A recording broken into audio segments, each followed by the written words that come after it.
Hey everybody, welcome to Screen Realm. My name's Guillermo and you're about to watch an interview I was lucky enough to conduct with DEIRDRE Mullins, one of the lead stars of Shudder horror release Mandrake, directed by Lynn Davison. DEIRDRE Mullins plays Cathy Madden, a probation officer who is given the task of rehabilitating notorious killer Mary Laidlaw, who's been nicknamed Bloody Mary by the townsfolk, back into society after 20 years in jail. Cathy has always believed that every client deserves a shot at redemption, but her beliefs are firmly tested when two children disappear near Mary's farm. In the interview ahead, we discuss what it was like shooting some of the film's more physical and grittier scenes, filming during peak COVID restrictions in Northern Ireland, the challenges of acting in horror films, and more. Hope you enjoy the interview and be sure to check out Mandrake streaming on Shudder from November 10th. And as always, be sure to hit that subscribe button and notification bell to stay up to date with all things coming from Screen Realm. Catch you soon.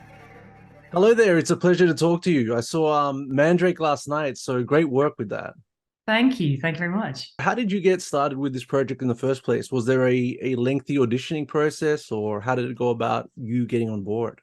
God, and it was 2 years ago we shot it, so some of this is a bit Okay. vague. But I mean, kind of the usual routes of I think they auditioned quite a few Irish actors, and then yeah, I had another round where I met the director or over Zoom, of course, because it was COVID times, and remade scenes and sort of yeah, worked with her notes and stuff. So yeah, it wasn't a particularly protracted process. I think they were fairly sure fairly quickly, and also just for pure the talent pool in Ireland is smaller. So for big international productions, you can draw from Australia and Ireland and New York and LA. But if you're making an Irish show, you've only got a certain number of actors to kind of look at. So yeah, I guess that makes it smaller, shorter. Yep, right. I'm interested in your character, Cathy. Was she fully developed on the page when you got there and you're just like, well, this is great, I can just easily take that to screen, or was there a development process with you, the writer and the director? And there wasn't, in the sense that I guess what you're suggesting is kind of like a workshopping the script Yeah. and sort of improving and sort of not really. No, like we shot what was there. Matt had worked a lot on it. I think it was very ready to go in its form, and in fact, and because of the nature of this sort of it was a short and sharp shoot. You're getting like one take, two takes, maybe three if you're really lucky. But in reality, yeah, something that I think that audiences, in my experience, sort of think, oh, there must have been lots of improv around it because of the nature of sort of torture scenes and stuff like that. That therefore the actors are kind of letting themselves go and going wild with lines. But actually, it's very, very very to the letter, actually, and a disciplined process when it's so truncated. Speaking of some of those torture scenes, I remember watching, just thinking, I think performing this wouldn't be as comfortable as you can imagine it could be. But so how was it No. performing some of those more I guess troubling moments? Was it exhausting? I remember thinking that it looks quite exhausting. Yeah, it was hard. It was hard. It's one of the hardest sort of filming things I've ever done. Largely because the conditions, like it's Ireland's pretty cold in the winter, and it was November and we were in the middle of a forest, and that mud is freezing cold that you're sort of dragged through, and it's very dark, and so it's very, very physically tiring, because everything was shot so quickly. It all feels almost improvisatory. You are kind of working it out as you're doing it. So it's like you're just coming home every night with bruises everywhere, cuts everywhere. I've got scars from from dragging myself through that mud. Yeah. And little things going wrong, like with the chain and stuff. I remember being running along with that chain attached to my neck and my back, and it getting wrapped around the cameraman's leg on one take, and going absolutely flying because I'd got sort of wrenched back. So it was a very yeah, it took a while to recover from it, a few weeks to kind of like feel strong again. I always like to imagine what it's like going into some of these more difficult scenes, especially when it's a one-on-one. You mentioned the torture. Was there big kind of choreography setups? I know you said you didn't have many takes, so was it more Mm. improvisational in terms of let's get people to really feel how extreme this is by just going for it, or was it more like, okay, I'm gonna move here, you move here, don't hurt me please, etc.? A lot of that, yes, yeah. There was a lot of improvisation. There was I guess on kind of like on super high budget things, you've often got like a choreographer specific for every type of aspect of movement, and because there's maybe multiple cameras and all sorts of parameters that need to be, they've already kind of mapped out exactly what you're going to do physically and also where the camera's going to be and how.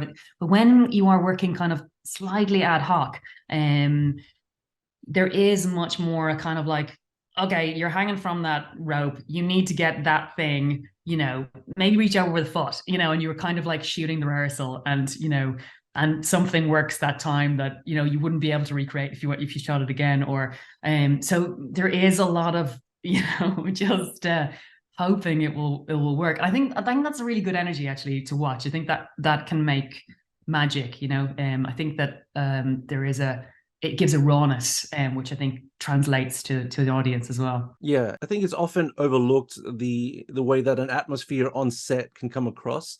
So I'm always interested when it comes to horror films or thrillers. How was your atmosphere on this set? Was it tense to get that vibe across, or was it mostly chilled out and everyone's relaxing and then just drinking martinis and then it's action time and then you're like, oh, that's right, hell. Well, it's it's funny. That's a really interesting question. It's often like, well, particularly with comedy, it's often like inversely proportional to how funny the audience finds it is often how not funny it is on set. Right. And if you're having an amazing time on set, you're just watching the screen going, oh, that's just not funny. It didn't land. I don't know. I think the nature of making horror and thriller is that it's very, very technical, and so because it's so physical and particular about where things land and where things cut and where you're looking over, and when you supposedly see something you don't really see, obviously in real life, it doesn't feel like there's something creepy going on. You were working in extreme, but in a very, very measured and technical way. It's a bizarre sort of crazy mixture of the two. I would say though that in preparation for doing it, I absolutely freaked myself out with watching like every horror film I could find. And of course, Lynn, the director, had all these sort of like sort of a vision board of films that she was drawing from. So I was watching like The Witch or The Wailing or It Follows, or all of these movies that left me, sleepless for like weeks before we started. So certainly I had sort of in the well of inspiration, a sense of dread and terror and trying to find those extremes within yourself. You have to go places. But no, on the day, it's surprisingly mundane, I think, from like the crew standing around with the boom or whatever. I think that it doesn't arrive on. I think a huge amount of horror as well are soundtracks and sound design as well. So there's a whole new layer when I was watching it that I was like, oh my God, that's amazing. They've turned the lights down. They've added sound here that just, it creates an incredible tension that wasn't necessarily there in the moment itself, So yeah, it's a real mixture of talents going in to make that feeling, I think. Yeah, absolutely. So you guys filmed right in the middle of COVID, you said? Yeah. So how was that? Did that like give you guys many challenges? Were there restrictions that production had to go through, or was it more business as usual still? No, it was really tricky. It was tricky just in terms of having to wear masks, between takes and being segregated from everybody, and for that normal flow of camaraderie and sort of soft chat that goes on the side of scenes, that you're working things out all the time. So that was very restricted. And actually I found that the most difficult element was, normally in the hotel bar, you're there every night, kind of talking about the next day, talking about unpacking scenes. Why do I do that? Why do I go to that house afterwards? Or what, and you're kind of like doing lots of sort of liminal work that makes its way in and creates trust and sort of intimacy with your fellow actors that, enables you to really trust each other to go very, very far in difficult and extreme scenes. So a lot of that peripheral work was truncated, but that maybe that added to the mix. You never know. I was about to say maybe it did, because your character is kind of lonesome in regards to her plight, and just kind of always on the outskirts of what this town is going through or understands. So maybe it helped. Yeah, indeed. It's hard to know what goes into that soup. I tend to be a not very method actor in the sense of like, I'd never have any, some actors kind of like create a bit of kind of almost the dynamics of the character relationships, they sort of almost mimic in real life sometimes, especially if you're doing a stage play, you know, and it's going on for months. They, you know, tensions can develop outside of the work itself. But I never, you know, I never have that sort of sense of the story happening outside of the shoot itself at all, you know. And so yeah, there's different strokes for different folks for sure. Yeah, that's right. I know that with some of these kind of horror shoots, the performance can be quite exhausting and taxing mentally as well as physically. Did you have a kind of system to unwind at the end of the day, tea, bath, or was it more just, okay, let's read the script for tomorrow's craziness? What a cool question. I don't know. I think generally you're just the days tend to be so long that by the time you've gotten up and sort of warmed up, and especially particularly for this kind of stuff, you have to get up. You can't just sort of roll out of bed and kind of get in the car because your first scene might be sort of roaring and shouting, and if you bankrupt your voice doing a screaming scene, then it's killer. The next day you have no voice, so you've got to be really, really careful, both physically and vocally, and in all the ways, that you don't kill yourself for the next day. So basically, by the time you get home and have had some food, you basically have a shower and go to bed. So there's not much left over. Actually, you kind of look over what the scenes are for the next day. But in something like horrors and thrillers, they don't tend to have much script in terms of wording. So you generally don't have to kind of cram in, you know, 7 pages of dialogue. It's in that sense. So yeah. So I read that Lynn Davison was making, like as you said, making the cast and crew watch a lot of like horror films to get in the right mood. I think Hereditary and The Witch is among the films that she mentioned. Are you a horror film fan? And if so, are there any that you know stand out to you as some of your favorites? Do you know, I think maybe it's something about being an actor, or I don't know, but I'm a sensitive soul in the sense that like I can't walk away from horrors, you know, like 3 days later, I'll still be racked with the dread of it, you know.